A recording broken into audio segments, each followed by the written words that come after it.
Welcome back. It's now time for Legal Live. I'm joined by Tom Winslow from Goldfinch Winslow. Thank you for stopping by. Thank you for having me. So I thought for Legal Live we could kind of clear up some of the things that have been going on news-wise up the road. A lot of people are from that state who live here now. That would be New York. New York, okay. And some of the things that have come out with the governor, Andrew Cuomo, from Letitia James, the Attorney General.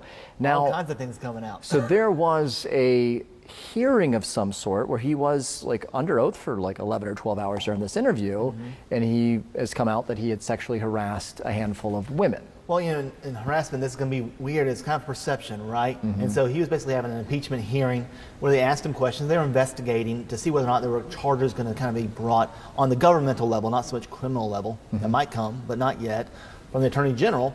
And that was a lot dealing with his conduct as the head of the state, the governor, to people that are his employees that are underneath him, and that's that sexual harassment concept. Right, and so for what he sat through and did in these charges, that's not a trial. That's something that could come out of this? It could. So a lot of times you have these different things that occur where they're investigating it maybe for an internal purpose, but because of maybe what you say or what you do, it can lead to bigger issues such as criminal. Again, the importance maybe of having an attorney to consult with before you just talk. Right. Yeah, because like it seems like if you're being interviewed, he probably had counsel there as well.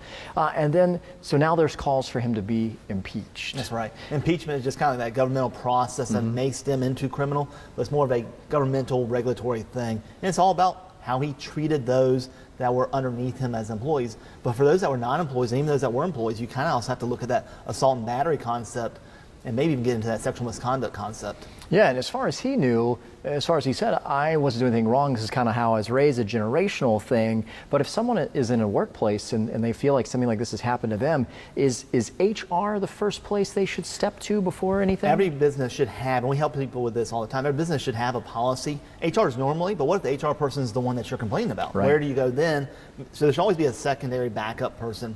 In harassment, whether people like it or not, is perception. What you perceive as not being harassment, someone else may perceive as being harassment. So you just have to be careful and really follow those guidelines of what is allowed and not allowed. Yeah, so hopefully you're following those. Or maybe if you want some clarification for your business, or unfortunately if you're at a business and you feel like you have been sexually harassed, how does somebody get in contact with you guys? Before you give us a call, 843-357-9301, goldfinchwinslow.com.